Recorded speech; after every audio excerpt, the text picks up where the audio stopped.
The Belmont chapter of the National Honor Society thanks you for attending the first candidates night that we've held in a long time. Thank you again, COVID. Each speaker will introduce themselves, then answer questions posed by members of the Belmont High School chapter of the NHS. Afterward, candidates will have a maximum of 5 minutes for additional comments.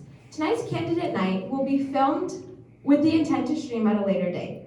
So let's begin. Could you please introduce yourself and tell us what you love about Belmont or Canterbury for Selectmen, Shaker Regional School District for School Board, and why are you running for office? So our first question, which applies to all candidates, is where do you see room for improvement if you are selected?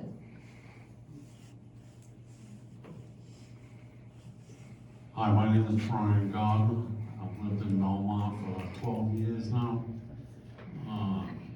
It's a very nice town. People are very nice. It has a lot to offer.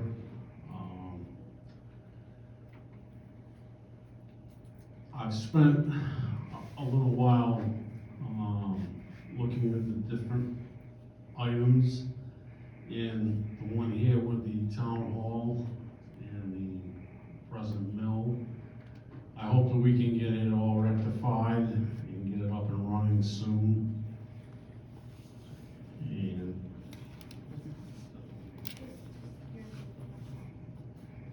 The question was if you are selected, where do you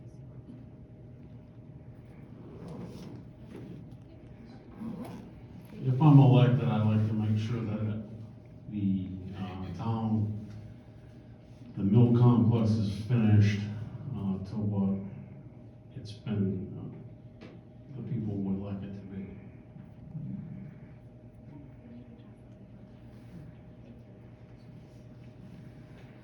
My name is Sharon Champy, and I am running for selectman for the one-year seat. Why do I live in Belmont? Well, simply because it's home. I was born here, raised here. I've almost always been here. I am 5th generation in my family. My children live here. They are 6th generation. My grandchildren go to school here. They are 7th generation. And I would like to see the community continue to be as close-knit as it is so that they would want to stay here. And hopefully that happens. I'm running for office because I want to continue my part in contributing to my community. What I would like to see for improvements if I'm elected is, I think, finding new ways to engage the community in our office is key.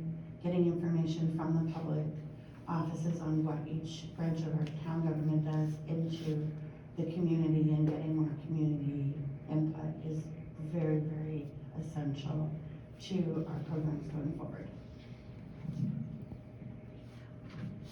Thank you. I'm Sumner Dole from Canterbury, selectman candidate as well as a school district moderator candidate. Before I begin my comments, could I ask anyone from Canterbury here? Good. The rest of you are welcome to come to Canterbury at any time. I'm running for selectman. I don't have any agenda. I don't have any complaints.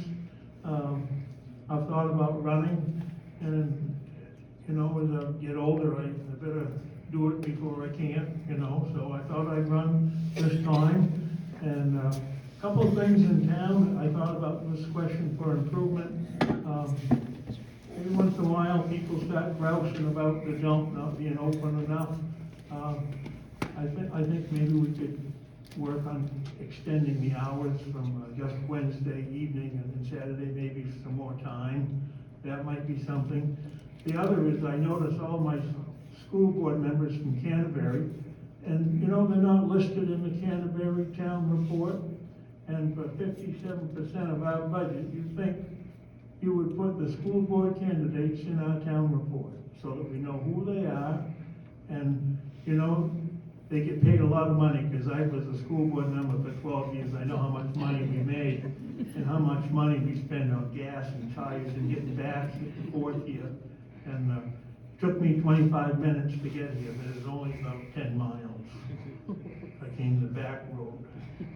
The other thing is, because I was a forester here in Belmont County for 30-some odd years, when I drive around Canterbury, I see trees that want to fall on cars and people.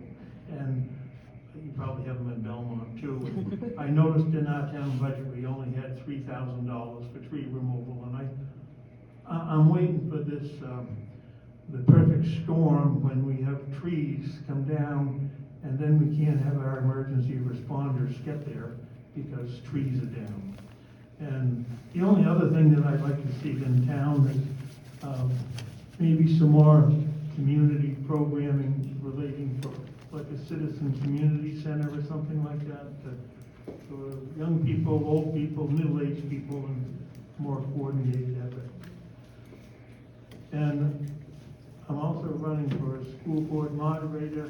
I thought the position was going to be vacant, so I put my name in. I don't have any fault with Mr. Wright in this job as moderator. In my career working for the university, I conducted a lot of meetings and public hearings and this and that, so I think I could facilitate public hearings and school board meetings and do a good job at it. Thank you.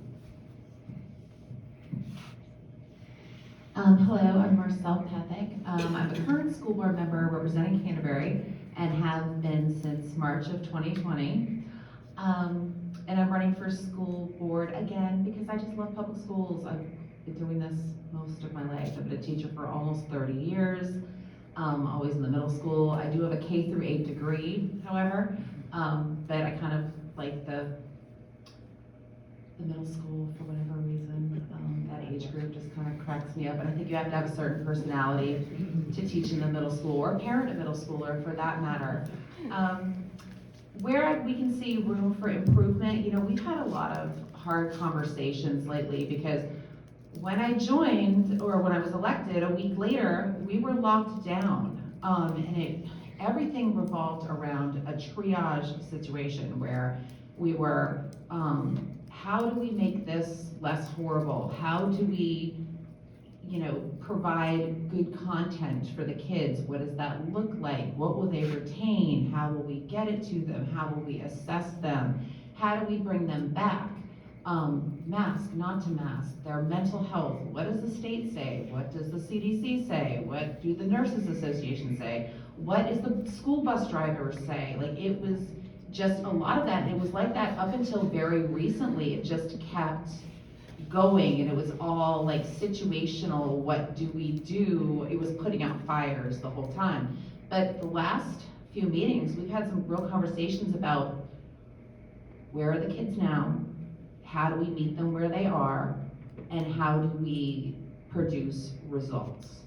And that is we have refocused, we're, you know, rounding back up, and we really want to take a good hard look at how to move forward and do the best for our students coming out of whatever we came out of. How do we do that? And really making concerted effort to discuss that at length. Hi, I'm Jill Smith. I am currently finishing my third year on the board as well. Belmont has been my home for my entire life. I'm a lifelong resident here. I am a graduate of the class of 1999. I was actually the first class to graduate from the building we're sitting in currently. I'm proud of my home. I'm proud of the people in my community. I love Belmont. That's why I'm continuing to serve here and hopefully being elected again. I would echo what Marcel just said. When I first joined the board, I was so excited to be part of this, to get to know education in a different way. I am an educator. I'm a teacher in a neighboring town. So I thought bringing my professional experience to the school board would be a different way to be involved. I also have 2 daughters that are in the district, and they've had wonderful experiences, so I thought this was a great connection. A week later, the pandemic hit, we pivot to remote learning, and our board meetings have been saturated for 2 years, completely involved with how do we proceed. Now that we are out of that, that's in the rear view, and we're looking forward. We definitely have some work ahead of us to get our schools back, I think, to where they were when we left pre-pandemic. But we've also learned a lot, and our board meetings have been exciting as we've started to look at where we can go, taking what we learned through the pandemic and moving forward.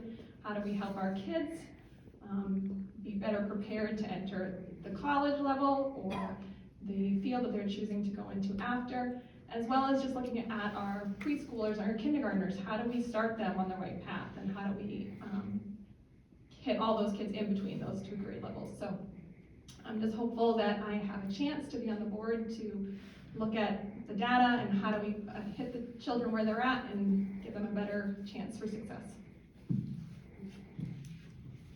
Hi, I'm Alice Todd. I am running for school board and I'm from Canterbury. I've lived in Canterbury for 9 years. I have 2 children in the district. I have a kindergartner and a 4th grader. They're both at CES.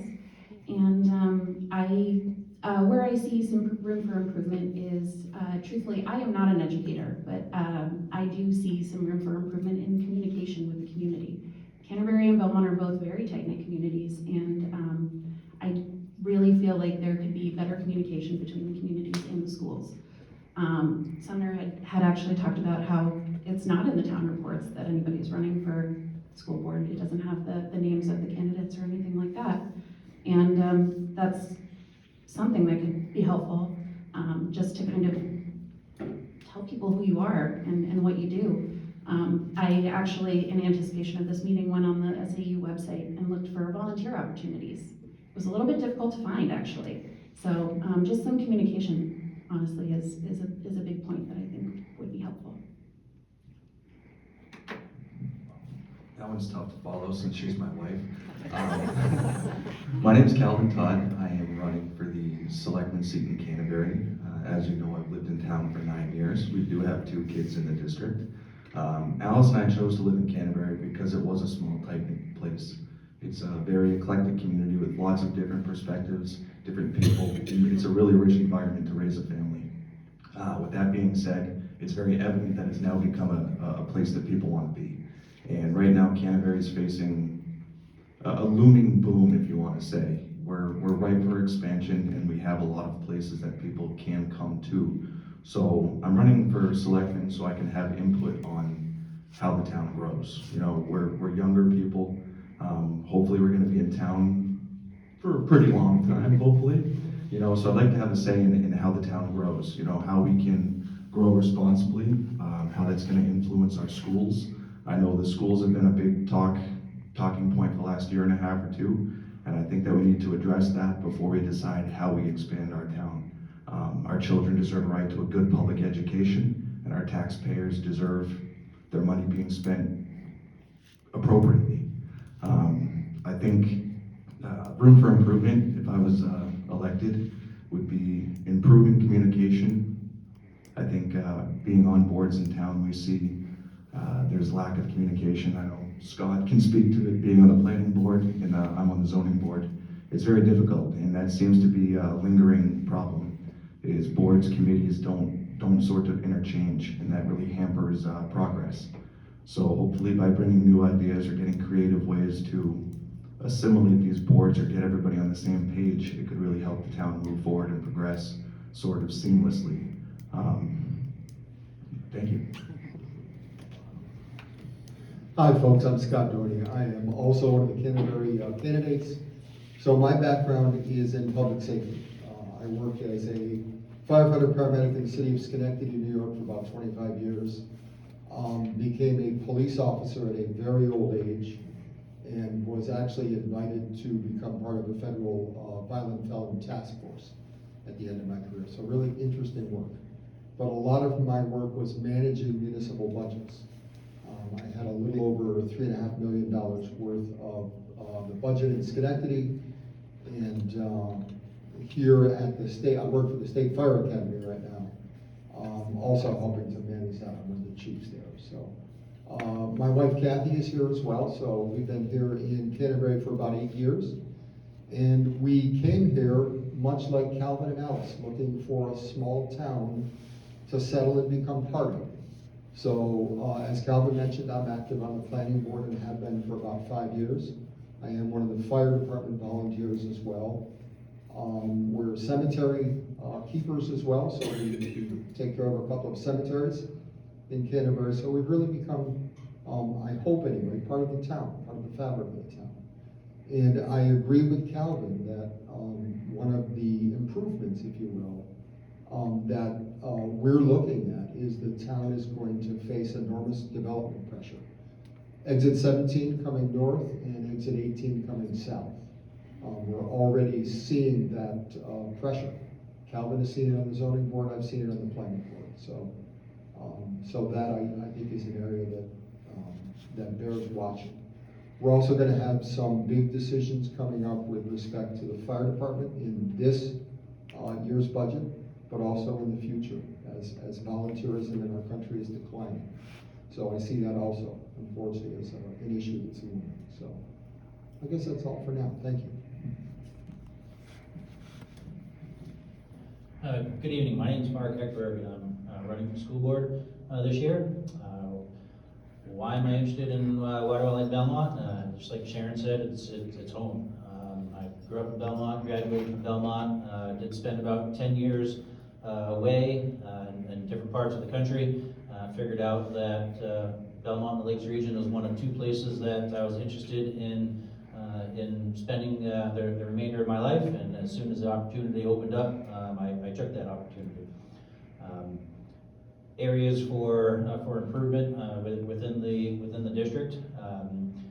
It's been identified. I mean, we've had issues with COVID. We've kind of, in my opinion, we've gone backwards on some expectations with students. We've gone backwards with some classroom behaviors. And I think it's time to stop the bleeding, stop the COVID bleeding, and increase some rigor and increase some classroom and student expectations, and really start that charge to move forward again. Hello, I'm Amy Perkins. I am running for school board, and as a write-in, I did not plan to do this. This was an unexpected run. I have a daughter in the school. I also had two sons that graduated from here, and my story is going to be a little different than these guys. I have a daughter that struggles in school and requires a 504 plan. Prior to that, she required an IEP. I sat in a meeting yesterday because she failed 3 out of her 4 classes this year. She's capable of doing this. She didn't have the help to do it. We're short 2 math teachers. We can't seem to get help. I am a graduate from here in '97, and I can tell you I graduated from here because of the resource room, because of a lady named Mrs. Baldwin. If I didn't have her class, I would not have been able to graduate. I see kids struggle, and I see them not being able to get the help that they need. I see them struggle with certain teachers that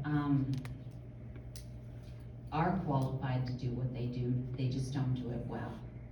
They're not learning, they're not getting the education, they're struggling. I see this, I'm a hairdresser, I've been a hairdresser in town for 12 years. These kids sit in my chair, they start on boosters, they end up driving themselves, and I hear the same story over and over again. And I guess what I feel like I can bring to the table is a different point of view for the kids that are struggling, a different point of view from what I hear on the other end of this.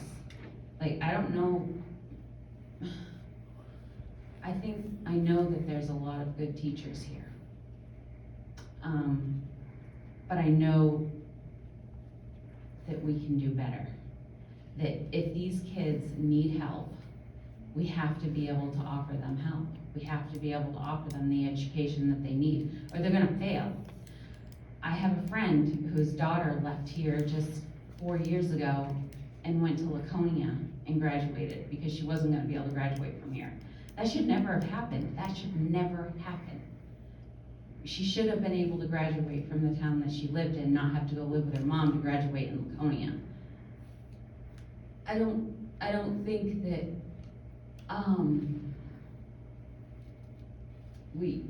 we failed her completely, but I feel like we could have done better. I'd like to be able to be part of the board, to be able to throw out what I'm hearing and hope that we can help in some way. I've already called WMUR, and I will call them every week because I'm just persistent like that. Like, where are our teachers? How do we get them here? Why isn't the state funding more of our school? Like, it's not, to me, it's not fair because we don't live in Wolfboro and or Guilford and have Governor's Island, that we don't have the money to give our kids a better education. Like, the kids that are, I don't wanna say this, but I'm gonna. Kids that are in different schools surrounding us that are getting a better education because they have more money. That shouldn't happen to us. We should be able, the state should pitch in what we're not bringing in. It shouldn't come down on the taxpayers. Our taxes shouldn't go sky high because we don't have the money to fund an education for our kids. So that's where I think we can do better, is just to try to acknowledge where we're sinking and where we need to do better. And like I said, I know that there's a lot of good teachers here, but our kids are struggling. Apparently there was a new system put in place where kids that were allowed to recover their failing grades had 2 weeks to do this recovery. My daughter was one of them. She stayed after every day for 2 weeks and worked only on math when she was also failing English and art. By just a hair English and by just a hair art, but focused completely on math to just fail that again. That's frustrating as a parent because I didn't know she was there. I didn't know she was there. And I put a lot of the blame on me, but I put some blame on her not being guided in the right direction to maybe focus more on math, focus more on English, so she would get credit for either of those classes, not focus so much on, focus on art or English and not focus so much on math because she was so far behind in that. It's for all those students that are struggling is why I'm here. Good evening. I'm Bill Wright. I'm running for school district moderator. I'm currently your school district moderator now. I've been here for the last 2 years. I'm not originally from Belmont, but in 1998, I moved here. My wife was originally from here, so after I got out of the Marine Corps, this is where we ended up, her hometown.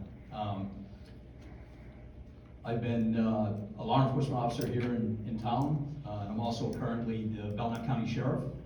So coming to meetings and listening to people and kind of keeping things directed towards the way that they need to go seems to be in my DNA. So back 2 years ago, I was asked to think about running for moderator, and I went ahead and did so and started that process. I learned a lot over the last couple of years. A couple things that I tried to bring to the table was keeping meetings on track, trying to keep things moving along and directed.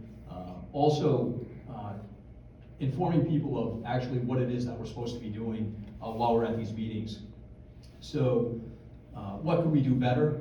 Well, one of the things that I could do better is try to get the public the knowledge of the difference between like a budget work session and what deliberative session is. So as a moderator, I spend more time doing things with deliberative session, and people come in at that time thinking that's the time that they're supposed to be doing the work, the budget work session. So I think that the public could be better served by having that knowledge as to, hey, show up to these budget work sessions. This is your time to have the input on the budget and the projects and things that they have passion about. And that's the important thing to get to the public. And then when we're at the deliberative session, that's the voting time. That's the time to add or subtract to the budget accordingly, and not necessarily the time to share what the passion is. But again, there's a balance, and I believe that I kind of bring that balance of allowing people to share what it is that their intent is. As we saw at this last deliberative session, where I know the robotics was a big contention, right? And for those of you who attended or watched online, the robotics was a passion, and it's a very important thing, especially for those who work with their hands and who are really smart at putting these things together. So it's a necessity. But the bottom line is the budget. We're looking at what is the total of the budget. The school board is the people who make the decision of where that money is going to be spent. At the work session, that's where you actually sit down and talk about it and get that put in there and really share why you want it, if it got cut. At the deliberative session, you ask for that money to be returned. And again, with a knowledge of, hey, listen, we worked hard for this. At the work session, we'd like it to be put back in with that intent. And again, share that spirit. Well, again, as the moderator, I allowed some of that dialogue to happen to hopefully spread the word and the knowledge to the school board to say this is what the people's passion is about. And should the town decide to vote in favor of that budget with those increases, then hopefully the school board will take that into consideration as to that's why your budget was increased, was for that specific thing. So again, as the moderator, I had the ability to shut that down and say, you know, point of order, this is going directly towards this question, towards the bottom line, so on and so forth. But we got to allow people to have that dialogue, but also put, you know, the time limits and say, hey, you have so much time to talk, which I would have shut Amy down like 2 minutes into it. But that's the things that, you know, again, just setting the stage and all that, I think is important for people to continue with the process. So that's me. Hi, good evening. My name is Bob Volosky. I'm running for the one-year slot on the Selectmen's Board at Belmont. I figure who else is going to do that if not me? If not now, if not when? So I'd like to thank the Honor Society for putting this on. And most of all, I'd like to thank the educated voters for coming out to actually listen to what's going on. One of the things that we can do to improve is communications. I think that's a common thread throughout the candidates here. I'd like to see something like when the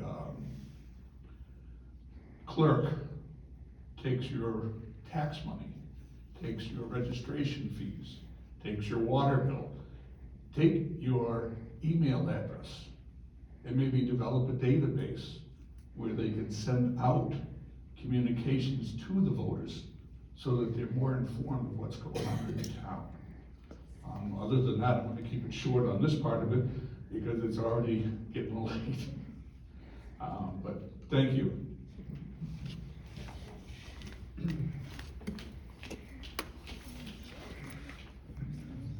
All right, we're going to move on to question number 2 here. So this question is for all the Canterbury Selectmen candidates. What do you think about the warrant article to purchase a new fire truck, and what do you know about the process to choose the truck this year?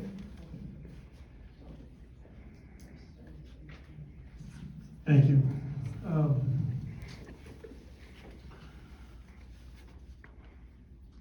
don't know much about fire trucks. I was a fireman 50 years ago, and it did have an engine. But last year in Canterbury, at town meeting, they approved the purchase of a fire truck for $650,000, and half of that was coming from public funds, and the other half were coming from a grant. And unfortunately, that grant did not come through. So last year, the taxpayers were gonna be on the hook for $326,000 for a new fire truck, which we need. The one we have that we're replacing is over 20 years old and it needs to be replaced. But now, coming up this town meeting, because we lost the grant and the fire truck increase in price, it increased in price by $200,000. Why, I don't know, but it did. So the taxpayers are being asked to not contribute $326,000 they're being asked to contribute, $523,000. It's, quite an increase. So when you ask me, what do I think about it? Well, I'm shocked. I picked up my chin off the floor because it's a lot of money for a truck. And, that is the going price for them, I guess. But, unfortunately, we don't have a lot of them, and we're not gonna need a lot of them. We only replace them every 20 years, and we just did one 4 or 5 years ago. But, the truck was put together by, we have in town, we have a fire chief and a deputy chief and a town administrator that are pretty savvy on fire stuff, so I won't debate what their specifications are for put a truck together. But the one thing I will ask is we talk about Canterbury growing and what's gonna be happening. I'm not sure if Canterbury can sustain the purchase of $850,000 trucks or $1 million as they come down the road. I think the town needs to take a real, develop a strategic plan for their fire protection and emergency response as the town grows. Because as someone mentioned, we don't have a lot of volunteers. It's hard to get volunteers, and I know when I was a fireman, for the truck to be optimally utilized, we needed 13 men. And, if 2 or 3 show up, one's running the pump and one's running the nozzles and the hose. So I think fire safety is gonna change over time, and we need to take a look at what that is as we start making an investment in the future. Thank you. I'll ask the question again. What do you think about the warrant article to purchase a new fire truck, and what do you know about the process to choose the truck this year?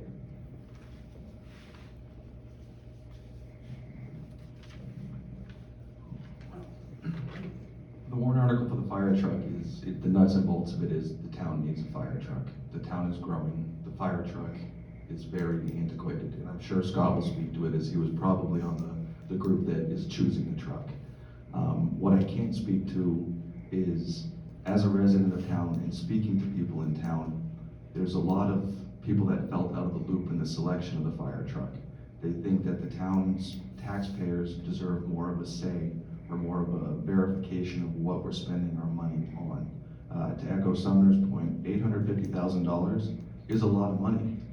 And if all these warrant articles pass this year, our taxes are gonna be raised about $1.5 million. That's an average of about $500 per household.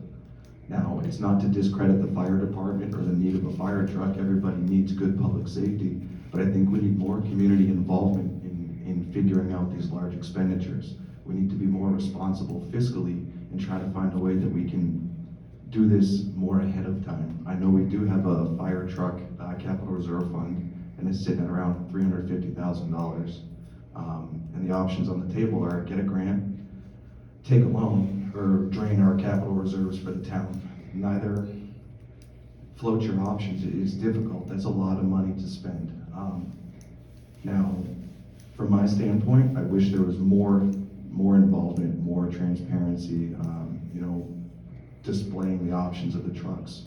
I think when we spend this much money, we need to look at all the options. And maybe they have, but it's not out there. Could we buy a used truck and refurbish it to fit our needs? I think we need to assess the needs of the fire department. How often does the truck go out? What are we responding to? Is it vehicle accidents? Is it fires? We need to see what the truck is and how we can afford one. The chief has stated we don't want a Ferrari, but we can settle with something in the middle. I'd like to see personally as a taxpayer what the Ferrari costs and what the Kia costs, and see where we fit somewhere in the middle. In terms of that, I do support the truck, don't get me wrong. I know we need it because if my house lights on fire, I'd like to have somebody to be there to put it out. But I think we need to be more open with how we choose these and involve the town a little bit more. That sort of echoes communication. It is difficult, but I think we could do better.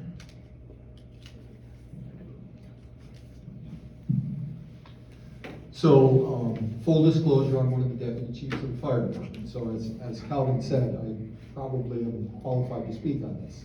So I do support this. The amount represents a mid-priced fire engine, believe it or not. The high end would be about 1.2 million right now, believe it or not. And the low end would be somewhere around $500,000. So part of my job for the state of New Hampshire is speccing fire apparatus. The last one I spec'd for the state was 1.7 million. These are scary numbers, scary numbers at the state level, I can tell you. But as we all know, we've been in a period of severe inflation, and fire apparatus is no different than anything else. There are supply chain issues. We're looking right now, if this, and I want to go back and speak to the article itself, but if this gets approved and we go ahead with a new engine, we're looking at a 26 to 30 month timeline from the time we order. So the old engine that it's replacing is 27 years old right now. So we're looking at a 30-year-old fire engine. The frame is rotting and the pump no longer passes pump tests.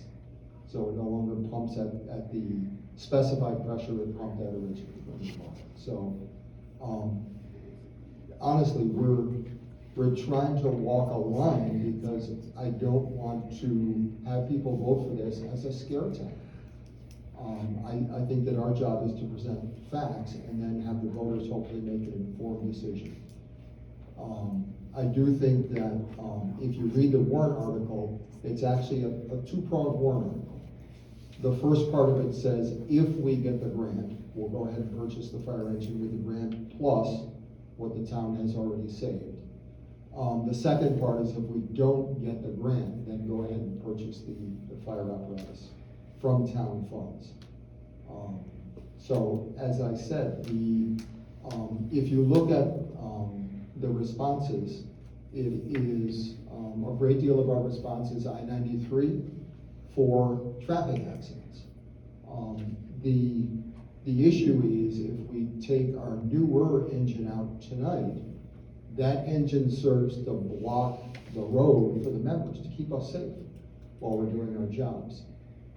I can't begin to tell you how many close calls I've had on I-93 with people who just will not slow down. So tonight, as an example, engine 2 could go out on I-93, get hit, and that's it. It's out of service permanently. So in my opinion, when engine 2 goes out either for routine maintenance or something else, we need to have a reliable engine to come. And I say this as a taxpayer in the town of Canterbury. I do think it's needed. One theme that I think is emerging tonight is lack of communication. I think that to directly answer the first part of the question, the specifications for the fire engine were developed by a committee of volunteer firefighters. We asked firefighters and fire officers to be a part of the committee and essentially tell us, the chief officers, what we think we need in terms of fire apparatus. And as I said, as hard as it is to believe, this represents a mid-range or mid-priced solution, not a Ferrari. A Ferrari would be about 1.2. It's tough as that is to swallow. So that's where we are with fire apparatus.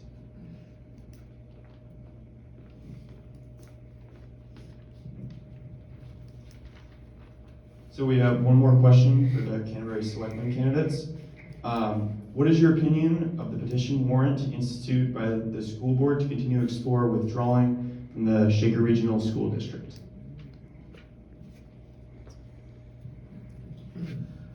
I can appreciate living in Canterbury and having students in Belmont.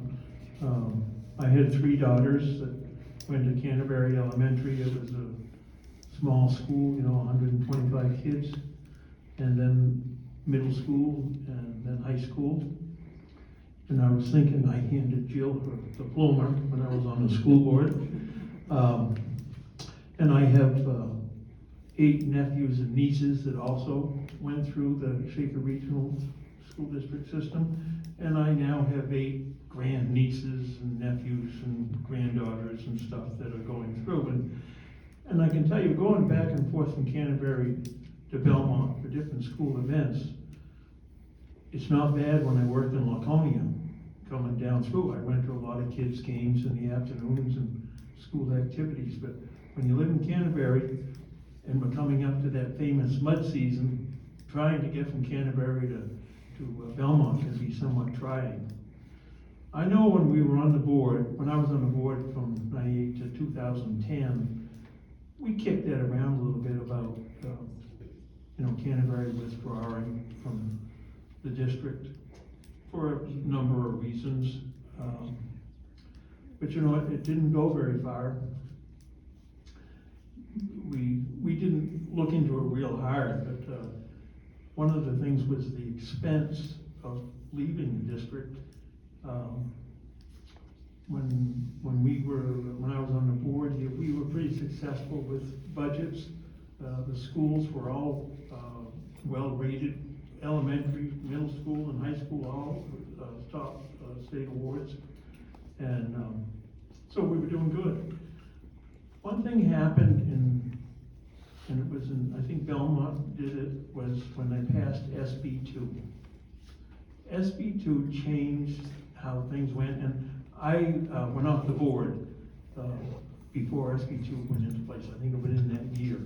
But it changed it a lot, and one of the things I've seen is you had very little public participation, and when you have the deliberative session, I think I went to the last one, there were 40 people there to comment on a $27 million budget.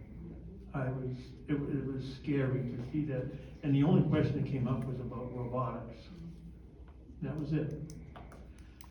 So I think people want something different for their children in Canterbury, but I'm not sure the withdrawal is going to happen. I've talked to different people and they are extremely skeptical about it. It's certainly a good idea to go through and review it to satisfy the questions that people have, but in reality, we only have a few Canterbury people here tonight. Most of you are from Belmont, but I don't think a lot of the Belmont people would vote for it simply because there's nothing in it for them except more money. Thank you.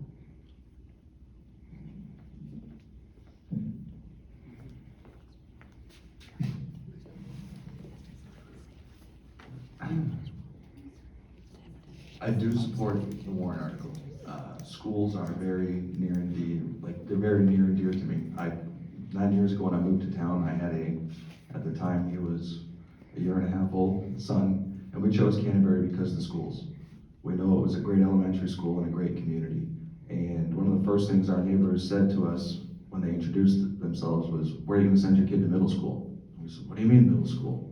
So it became very evident as our kids went through school that there was a lack of favor for the school system. Now, I don't have kids over in the Belmont side yet, but as we've grown in the community and become more involved, you hear the constant, where's this, where's that, where's this, the griping, the moaning, the feeling that the education is inadequate. So when it comes to supporting the warrant article, I think we owe it to ourselves as taxpayers and residents, for the cost of $12,000 to do a thorough investigation of where our money is being spent and how it's being spent, I think is money well spent. At the end of the day, whether it comes out positive, negative, or somewhere in the middle, we're 40 years past due on looking into the schools and how they operate. As a parent, I want my kid to have the best opportunity to thrive. Whether it's Belmont, Laconia, Concord, Winnisquam, I don't know. Each school's different and fits kids differently. But ultimately, we owe it to all of them to give them the opportunity. Now, financially speaking, I've read the initial report from last year's committee, and it looks relatively favorable. It's not nearly as daunting financially as people anticipated, and the cost of other schools look relatively affordable in the contrast. But there's a lot of other things to discuss, whether it's you pull out of the district and the cost of that, the cost of establishing a new district. There's a lot of other financial obligations to it. But I feel with Canterbury being poised to expand, we really owe it to invest in our schools. With 57% of your budget going to schools, You need to see how we can withstand the future. You know, if we have an influx of students in the next 5 years, can the elementary school sustain it? Can Belmont Middle and High School sustain an influx of students coming from Canterbury? What's the long-term impacts gonna be? Are we gonna have to put another addition on the high school? Will there need to be portable classrooms? We need to look into everything. It's not just about a divorce of two towns in education. It's a lot more than that. And I think when we look 5, 10, 15 years down the road, we need to address it now, because not only is Canterbury poised to grow, Belmont is too. You know, in the past 2 years, our student population's gone up about 20 students alone in the elementary school. That doesn't seem like a lot of kids, but it is. So I think it's very important that we address it and deeply look into it, because it will benefit both communities. You know, if we can bring insight to Canterbury and Belmont, you know, now Belmont can say, oh, you know, we might have an influx of kids. How do we need to change our taxes, or how are we going to adjust to this? So I think for both communities, it can benefit them. But we definitely do owe it to do the research and thoroughly investigate it. And at the cost of $12,000, that's not a lot of money when you're talking about education. So I also support this warrant article, and for the reason that I don't think information is a bad thing ever.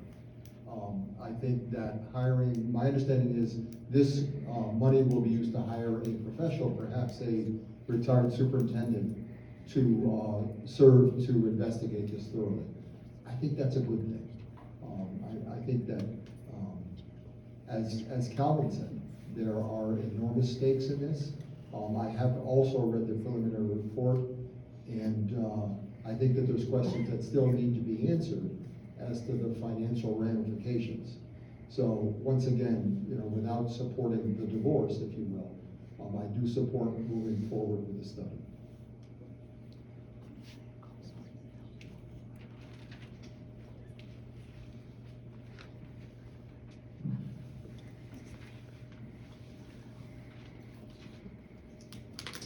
The following two questions are for Belmont Selectmen candidates. So the first one is, in your opinion, what are the next steps for the town-owned properties such as the mill and town hall? Yes, in my opinion with the town-owned property, I'm in favor of finishing the mill, as they want to use that as the town hall and so forth, but I don't know how many more town properties we can maintain. I don't know what they want to use the old town hall for, but I would not be in favor of maintaining both buildings.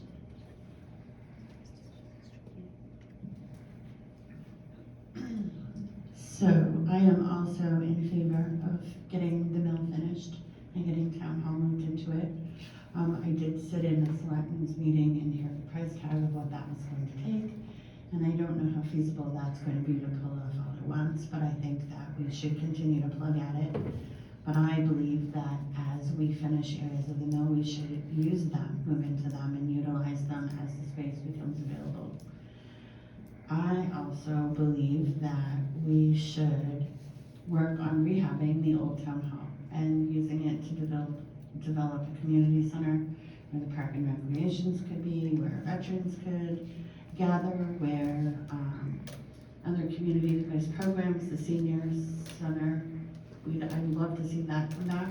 I've got a lot of input from the older generations that miss having that gathering and places like that to go. And to just throw in there, town property, I would like that all of the town property be utilized to the best of its ability. The library, I believe, I very much believe that I would like to see plans go forward to do a study on their expansion.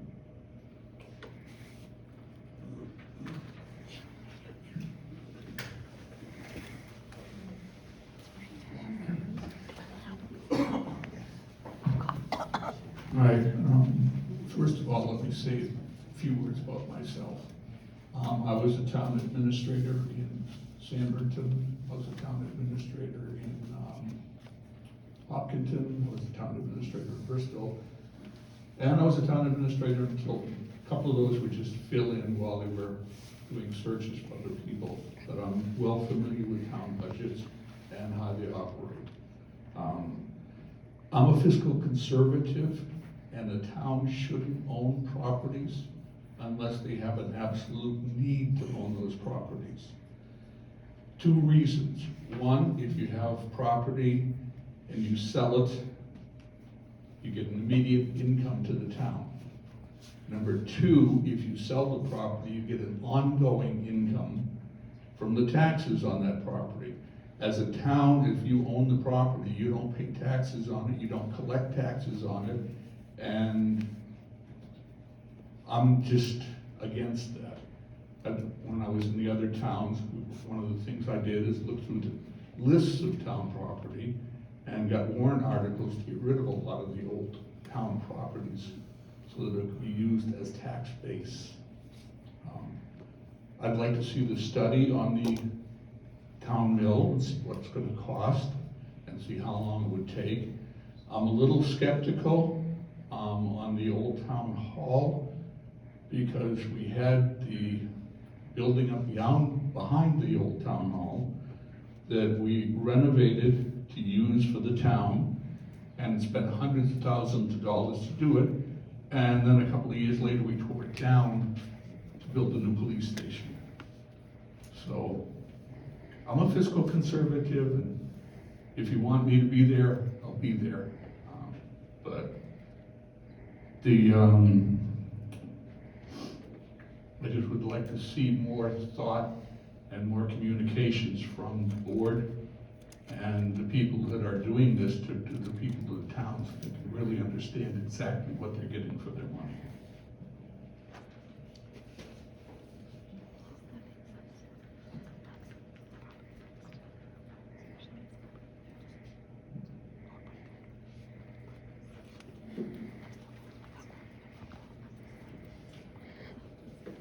All right, our second question for the Belmont Selectmen is, what is your opinion of Article 444, which is asking the voters to rescind SB 2?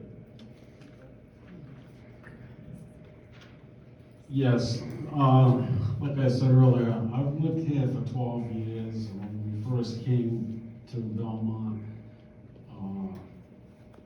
I saw the SB2 argument from either side.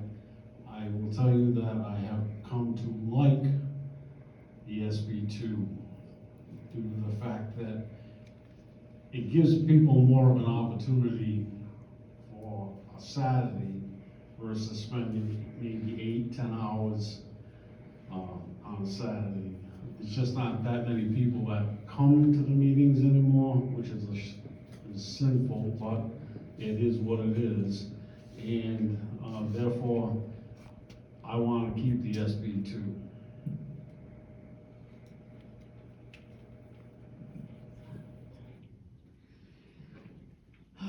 So I'm gonna read a little bit, because from what I wrote earlier, so I can stay on track.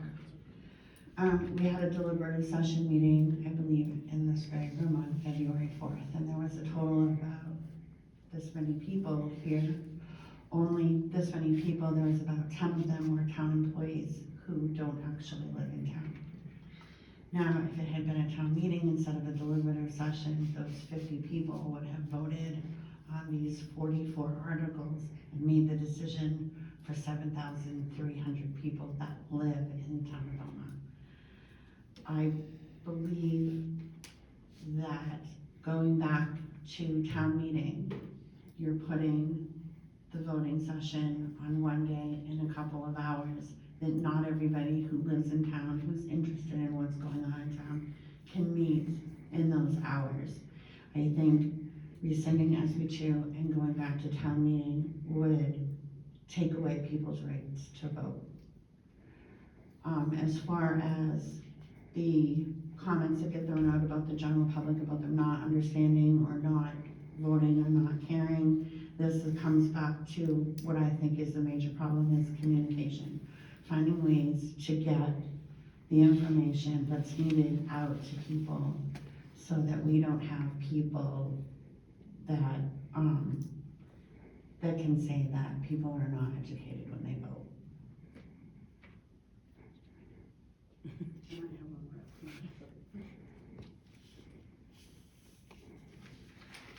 No, that's it.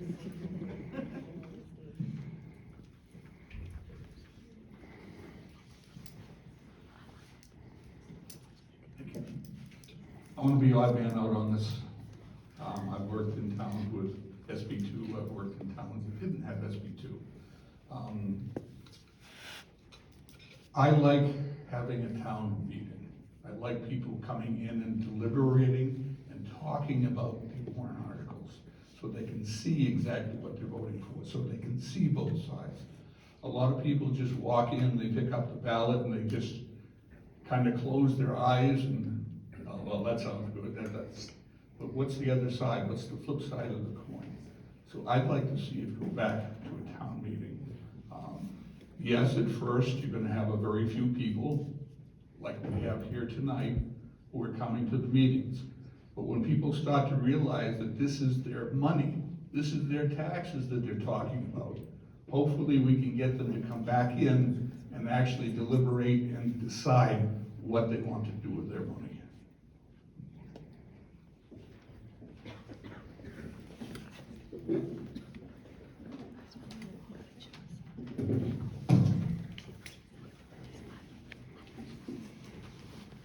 Okay, this next question is for the school board candidates. Given that schools do not have access to unlimited funds, how do you plan to balance the needs of the students and the school with the needs of the taxpayers?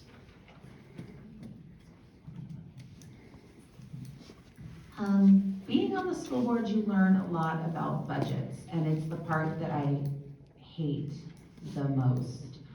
I know that principals and teachers do not just don't ask for things that they don't feel could benefit their students and that they need. We also know that there's a teacher shortage all over the nation. New Hampshire is no different.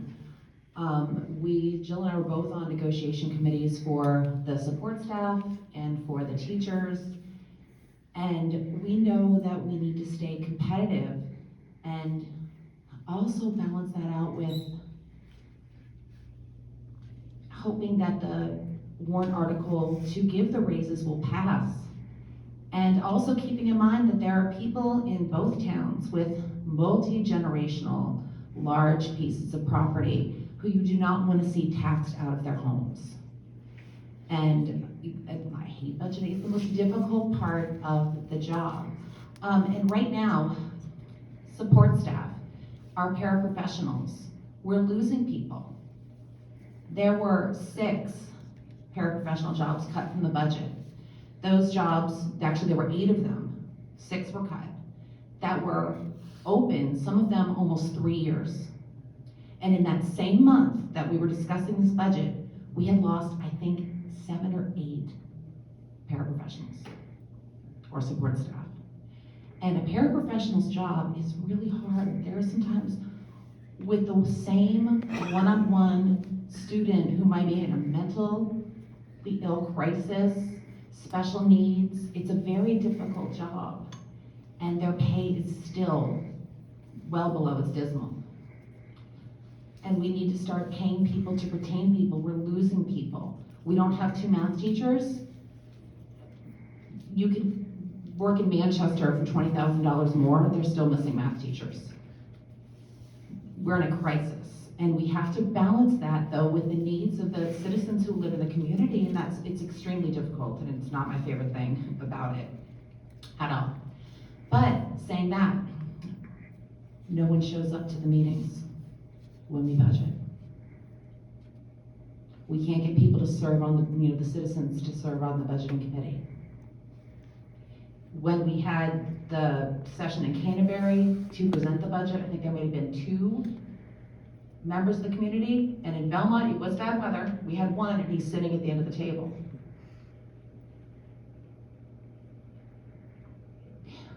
We have to get community involved, but that means that we can't just want it and ask for it. People have to show up and be aware of everything that's going on with the budget, where your money is going. And also that being said, because the robotics thing was mentioned, we had no idea until the money was asked for that that was even an issue. And I'm still not sure why we didn't. So, you know, there's a lot to be discussed, but again, we're discussing it on our own. And it would be nice if other people, not nice, I think it's necessary that other people come and, you know, that's the communication piece. Come to the meeting, and that's where you'll get your communication. And, you know, it's a fine line, and again, I don't love it. I don't love the budget, because it's very difficult. It's walking a fine line about what our needs are and what we can actually pay for. This question is challenging because as a community, we all want to offer everything we can. We want to give stars to the moon to our students. But with that comes a cost. Quality education comes at a cost.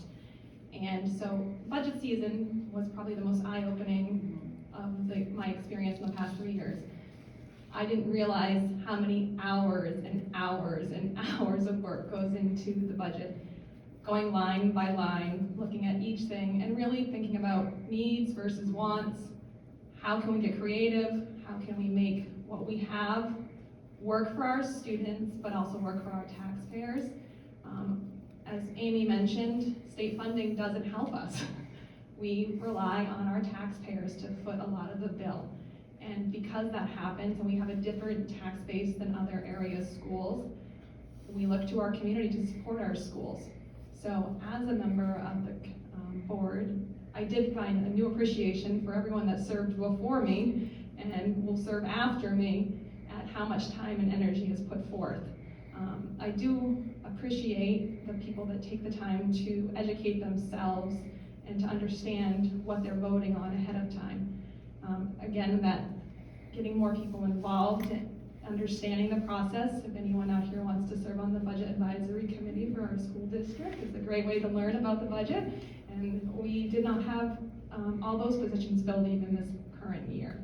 So hopefully new members would want to jump in and learn more about the budget. But it is a great way for you to understand the budget and to understand what we're doing behind the scenes to try to make our schools the best that they can be.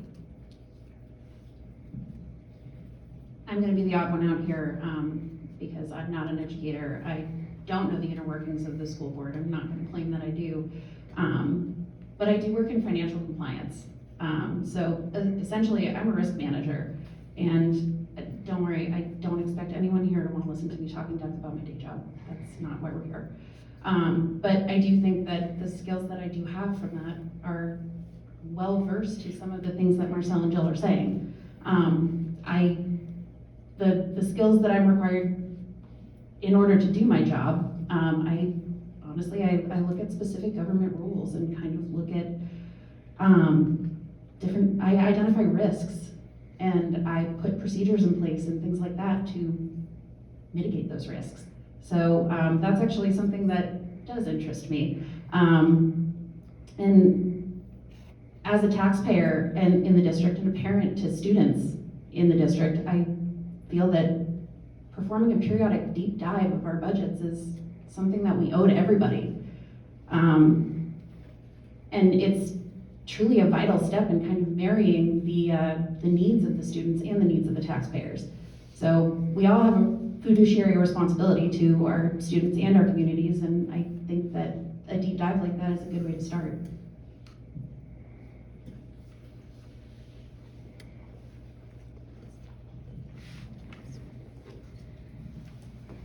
Well, budgets are not fun. And I can't say that you're odd man out. I don't mind budgets.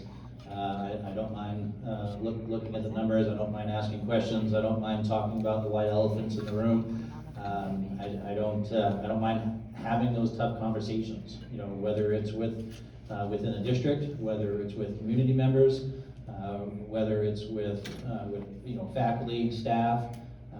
The more that you're going to communicate and the more educated that a board is going to be, the better that they're going to be able to talk about that budget outside of the four walls of a school board meeting and outside of the four walls of a budget meeting. And the few budget hearings that I have been to, I'm sure people cringe when I walk in, because if I'm not seeing it or if I'm not understanding, I ask questions. And when I get answers to those questions, I say thank you, and I'm gonna have a better understanding of that $27 million budget. I think that's what it was for this upcoming school year. The duty and responsibility of any school, at least in my opinion, is that you're providing a base knowledge to students. You're setting them up to foster an intrinsic curiosity so that outside of the four walls of the school, students are going to learn and continue their learning and find something that they're interested in and take that road and develop it. Schools can't teach everything. It's impossible.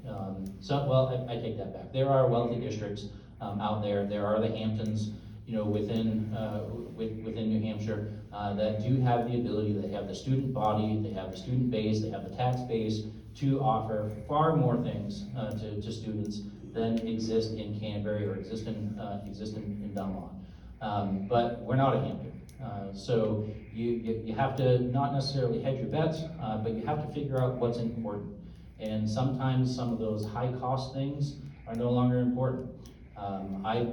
Personally, I closed down multiple technology education programs because they figured out that the cost per pupil wasn't worth sustaining that program. And while I was involved, in those programs, it was terrible to see. It was terrible to experience. As a taxpayer, I get it. I understand it.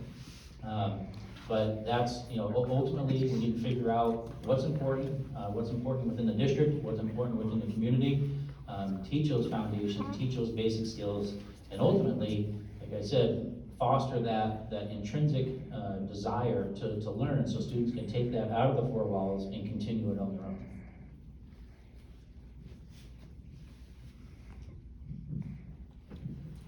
I don't mind paying for an education. I don't mind paying for a good education. I'm a big complainer.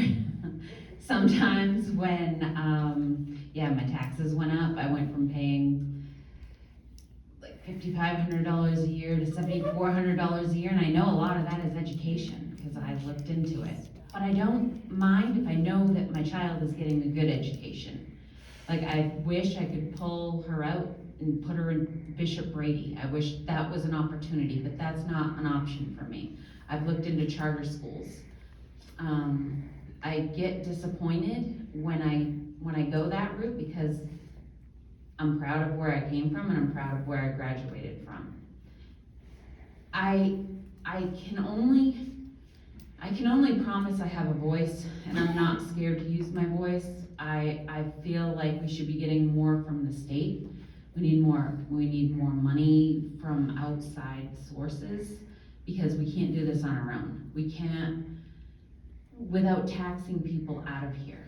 Like, without having to have people sell their homes because they can no longer afford to live here because their taxes are too high.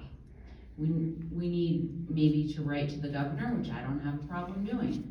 I don't have a problem contacting WMUR. What are other schools doing? Where are they finding their teachers? I don't mind paying for a good math teacher, but I have a problem paying for a bad one. I feel like maybe teachers need progress reports. Just like kids get progress reports, like who's monitoring? I'm learning too, but who's monitoring this? If somebody's doing a bad job, maybe we should assess that situation and try to find an alternative. But yeah, I don't mind paying for a good education.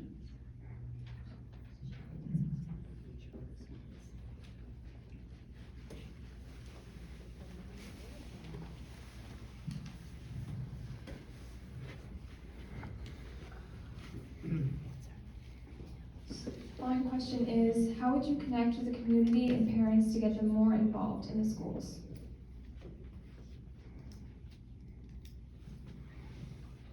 I think that the schools right now are doing a lot to try to reach out to parents as far as letting them know of things going on. I have been hearing rumblings about parents feeling that, especially the upper grades, not getting the communication from the teachers that you would probably get at the elementary school level. And I think that that is something that needs to be discussed. I would like to see more parent involvement again at school board meetings. I think it's important. We had a ton of people when it came down to masking or the mascot, but when it came down to, you know, Silas St. James presenting the curriculum, no one's there. But then I know there's been a lot of concern about how the instruction is being presented, especially in the middle and the high schools, at least from the rumblings. But there's no, that's not being, there's a breakdown somewhere with, you know, meetings. And also, I would like to hear more from teachers about what they think is going on. Do they feel that the way they're presenting instruction is the way that they're, I mean, how do they feel about the way they're presenting the instruction? Do they feel that maybe this is the program that the district purchased and they need to follow the program? Or, you know, or is that just the way they're presenting the instruction? How is that working? What is working and what is not working? And really, as far as the school board goes, we're not hearing that from anyone. We read it on Facebook, but we don't hear it from people, because they're not at the meetings asking those questions when they're doing things. We're having like year-end meetings and everything's being presented. No one's there. And so I think we really need people to have their voice known in person and, you know, ask those tough questions. We have very few people that come and ask those tough questions. And I think that it's very necessary to do so. And I think that's not, right now, that's not happening in the community. And, you know, and I think we need that kind of person-to-person sense of really hard conversations about what's right and what's wrong. And we can't do that without people. To begin with, I think that we do, as a district, offer quite a few things for our communities to be involved in, from open houses, even at the high school level. I know they brought food trucks to try to engage more people to come to our open houses. We've had, you know, the different things at the middle school level, the elementary school levels, and especially, I mean, I attended a basketball game here a few weeks ago that was part of the Jake DeWare Kindness Event, and I couldn't find a seat. I mean, so I know as a community, our community does come out when they want to. They're here. But I think bridging that gap between getting our community involved with our students, especially in the middle and the high school level, I think that sometimes we need to do a better job of connecting our parents to what our kids are doing in the school system every day. There is sometimes in elementary school, I think it's just what the teachers do. They're emailing all the time, they're communicating all the time, and that ownership slowly starts to be put on more on the student versus the kids, but they're still kids. And making sure that our families are actively engaged in what they're doing in the middle and the high school level, I think would be important. I also think that we could do a better job of maybe advertising what we have to offer in our school. This school provides a lot of opportunities for our students, all different types of clubs, not just sporting events. We have many, many extracurriculars, more extracurriculars than some neighboring towns even offer. And I'm not sure that everybody in our community even knows all of the things that are happening here, the wonderful things that are happening here. I think it is also a parent's responsibility to be, you know, really present in their children's lives, asking those hard questions of their kids and knowing what's going on in their lives every day. I went to an internet safety presentation at the middle school just a couple weeks ago, and there were less than 10 of us there in the audience, and it's a huge part of our kids' lives right now. So when we are offering those opportunities, I would love to see more family involvement in being present at those types of things. We can offer them, but we need people to show up for them as well. So as a school board member, I would like to continue to offer those things, look for more opportunities to offer those things. But I would love to hear from our community. If you have suggestions, we are all ears. We would love to know how we can make this better. We would love to know what we can do to improve, and not just when there's fires, because sometimes that's when we hear about things, when the fire is happening and we had no lead time to try to fix it. So we are absolutely open to listening and hearing concerns, and you can email any one of us or start with our, the teacher level before you head to the administrators and all the way up. But if you're not getting that communication, please, we are here to help you. I am also going to talk about communication. I feel strongly that communication leads to connection. And there's a lot of valuable information that is presented on the school's websites, on the SAU website and everything, but it's not exactly easy to find. So Canterbury and Belmont are both very small, very involved communities, but if people aren't aware of where to go to look for these opportunities, to look for these chances to volunteer, I don't know how they're going to volunteer, to be a part of it, and that's huge. I am a parent with students in the district, so I am present at the school, and I do communicate with the teachers, I communicate with the principal. I think I've been to the school, I don't even know how many times this year already. But I'm only one person, and I think that, the communication can go both ways, but all of the SAU meetings are only posted on the website. So you have to know where to go to look for them. And people who don't necessarily have children or grandchildren or, anyone in the district won't necessarily know. Thank you.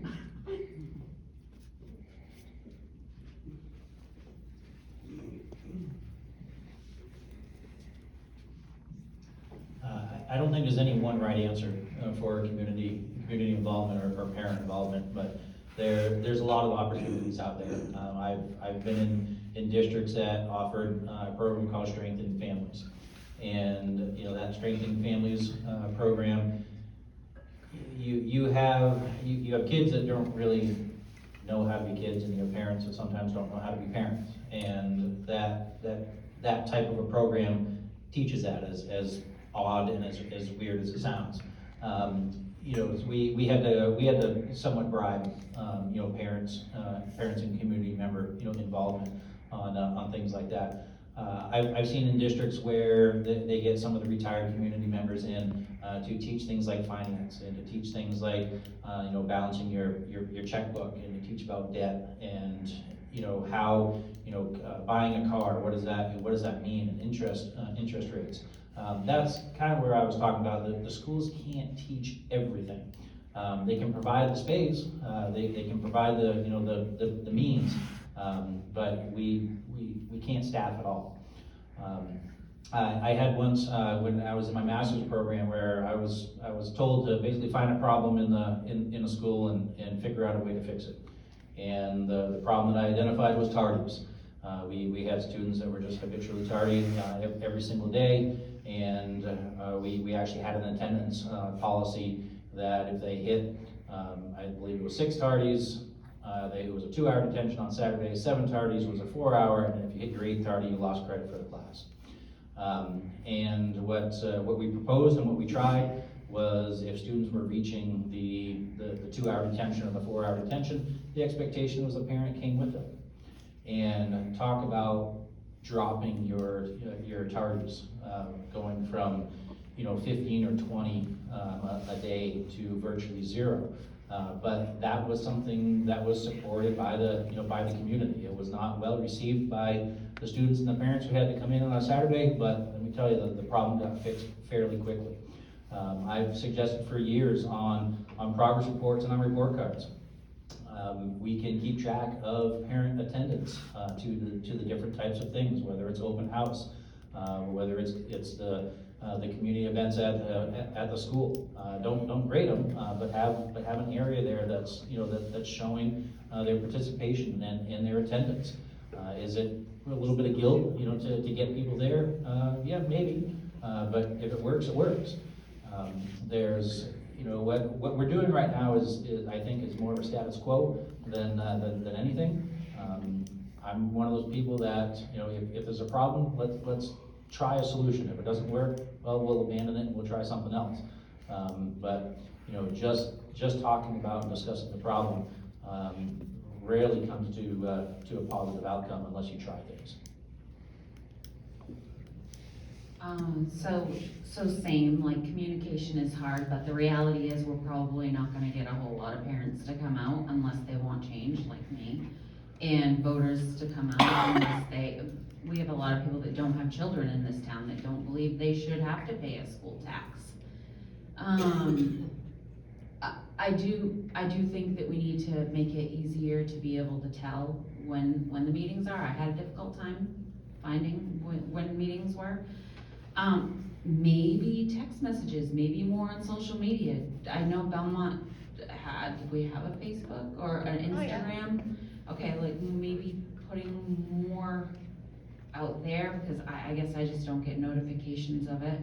But I do when there's a delay or the school's not opening because of a snowstorm, maybe we could get permission from some people to go text messages. Surveys, hand out surveys to people, give them out at the town hall. You know, what would you like to see changed if you're having a problem with something? I think you're gonna get more input that way than people showing up for these, because they're just not gonna come. There's just not gonna be a whole lot of outpouring of community support in ways that we wish that there was. But maybe we can find other ways to reach people, like through social media, through surveys, through, I don't know. There's gotta be other ways.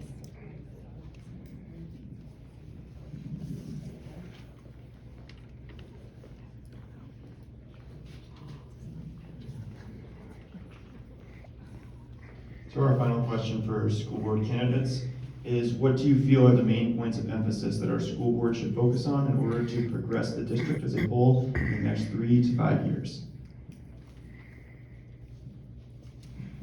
At this point, we have spoken about this at recent meetings. We need to look at everything. We need to look at the reading program. We need to look at the math program. We have to have real conversations about meaningful instruction and how that instruction is being driven. We may need to look at, I've heard, again, this is just from speaking with parents, but there's been a lot of concern about the overuse of the Chromebook for presenting content or assessing mastery of content. And I think that's things I would like to hear more about from the teachers and more from the parents. I think we need to take a look at how special education is being implemented in the district and take a look at why it's not as successful as it could be right now, and what can be done differently to provide the scaffolding and the supports that those students need, because it seems that right now what we're doing isn't working. And I would like to have, like I said, I would like to be a part of those discussions. I think they are necessary, and this is, from the last meeting, this is what we were talking about. This is where we need to go. We need to see where the kids are and start to put in supports to move them forward. I guess one of the goals I would like to see happen is definitely looking at student achievement and seeing where we can move forward, how we can progress. Looking at the data that's coming out of our schools, where our kids are, how do we move them further along the right track. I think we could do a better job, obviously, with partnering with families, supporting families, and bridging that gap between families and students. And I'd also like to see us looking at ways to help our high school students feel better prepared to leave and enter the workforce or the college education, wherever they're off to. I think that we need to prepare these students as they are leaving and becoming independent adults, and we can definitely do a better job of that. Also, I think that we need to look at attracting highly qualified teachers in our district, and how do we go about doing that? We need to make sure that we have a school that teachers want to come to and they want to stay in. We also have some quality staff already in our district, and how do we keep them here? With the teacher shortage, teachers have more opportunities to leave and go other places now than they ever have had that chance before. So we want to make sure that the teachers that we do have are staying in our district. And our real focus, we're all here for our students, our kids. We want the best for our kids. And so I want to make sure that what we're offering here for our students is the best that we can provide with what we have to offer them. Belmont and Canterbury are small communities, and our schools reflect that. They're small schools. And like Calvin and Scott have kind of talked about in the select board conversations, Canterbury is primed for growth. There are a couple of initiatives that would place, I believe it's 140 housing units in Canterbury. That's a huge population increase.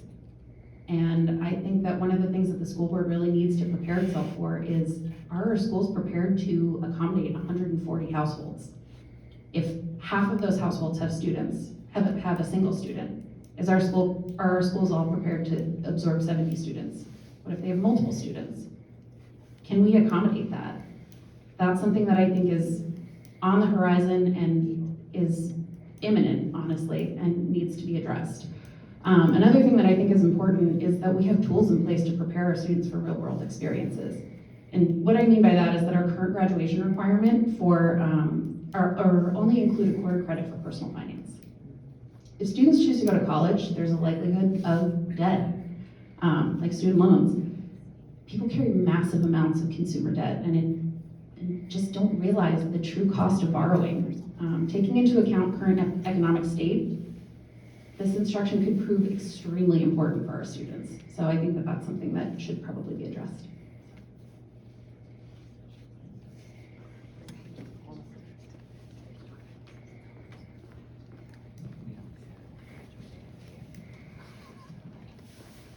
So, as far as main points and moving forward, I mean, I see an overall climate problem within the school district. And in my opinion, how you solve that climate problem is, first and foremost, I'm in complete disagreement of the competency-based assessment, the whole grading 1, 2, 3, 4 versus a Carnegie grading system.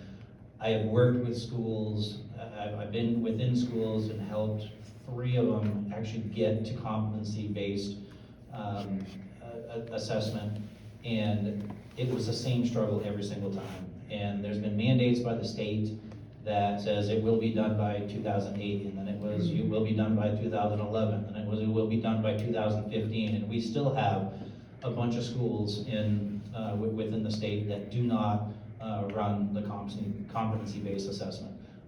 A lot of people like to say, well, they're not going to give us they're not going to give us the funding. Well, they don't give us much funding anyway. So I firmly believe that we need to abandon that. We need to be involved in the curriculum, and I don't remember who right here said that. I completely agree. I have to take some ownership that I have not been involved in the decision making of the curriculum and being involved in school board meetings, but I am involved with my kids' education, what's being presented to them, what's being asked of them. I struggle with the amount of technology use after we've exited COVID. I brought that up at the budget hearing. I feel that technology is being used as a crutch.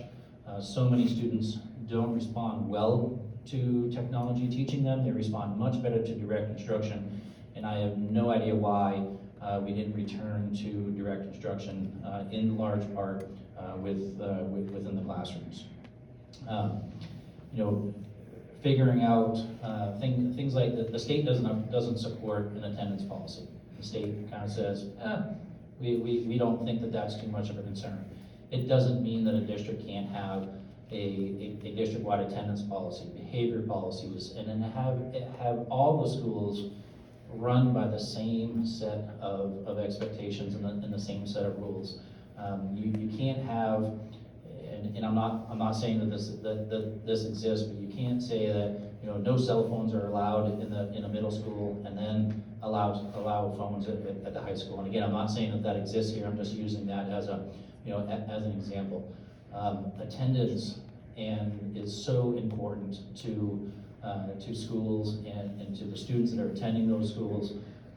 As much as kids don't like repetition, you learn by repetition. I'm going through that with my daughter, who is fairly advanced with math, and she's doing VLAX. And VLAX offers little to no repetition. Once they go through it two or three times, it's done, and then it comes back a week later or 2 weeks later, and it's like it's brand new material again. And it's because the repetition is lacking. And that's where I come back to what I was talking about before with a foundation of skills. Once you have that foundation of skills, you can take that ball and you can take it anywhere. And you can run with it, or you can leave it behind, you know, because I mean, every student is not going to be wildly successful, but we hope that most of them are. Figuring out the overall climate. I think the school board should take a look at what placements are. Placements within faculty, within the different schools. I think the school board should take a long, hard look at some of the behaviors that exist within the district and should, you know, consider using different out-of-district placements. I know they're expensive. They're wildly expensive. But when you look at what the cost of that is versus the improvement of the climate that's within the building, it could be worth it. You have, and one thing that I know of with the school that my wife works at, if you support your faculty and you support them in classroom management, you support them in curriculum, you support them in the direct instruction, you support them with you know, behaviors that exist within the classroom, teachers don't worry about the money. They don't worry near as much about the salary when they can come to work and they can enjoy the teaching and they can enjoy the direct instruction. When they want to talk about money all the time, it's because the climate of your building isn't that good. So I feel you solve the climate problem, which is a big 30,000 feet you know, topic, but you solve that and a lot of the other problems start to go away. I think our biggest asset is going to be our students, like our kids. Like, I know the parents might not come to these meetings, but the kids that go to this school are going to be our biggest educators, and the teachers that teach here are gonna be our biggest educators. The people that are outside of these walls don't know what's going on. I don't know what's going on unless my daughter tells me, unless I have a client sitting in my chair that's telling me about their struggles, and their mother telling me about their struggles. The biggest people that can help make this school better are the ones that are in it. And I think we need to utilize that asset. I think we need to talk to these kids and figure out, do you guys like the grading system? How do you guys feel about this particular teacher? How do you guys, what would you change? How would you make it better? Because they're smarter than we give them credit for.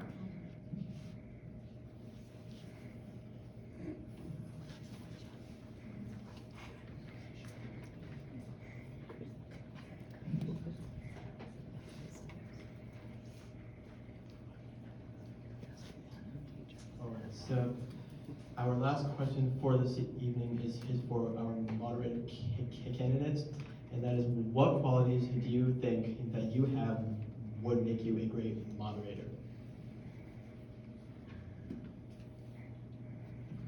Well, thank you. I've been involved in running for a lot of meetings and hearings and stuff like that. And I find it's a good idea to listen twice as much as you talk. And then you can help people. As a moderator, you facilitate that discussion and you do it, and I think Bill Wright said it, you know, you give them the rules you follow by the rules, you treat everybody fairly and consistently as you conduct the business before you. And I've done a lot of that, and I think I could do that for the school district. Thank you.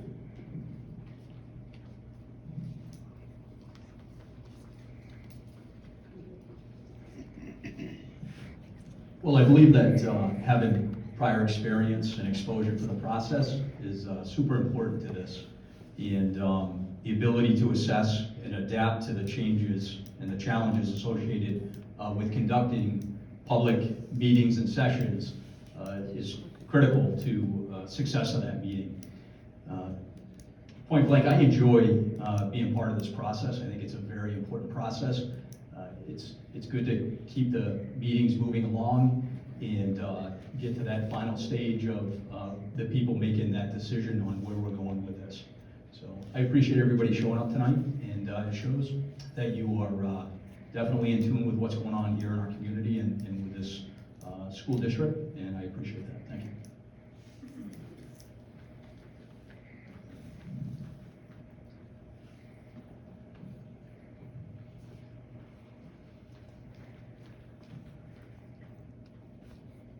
We would like to thank you all for coming tonight. You have certainly given the voters a lot to think about. A special thanks goes out to Mr. Matthew Finch and Madame Edie Chikanjas for their tremendous work putting this together.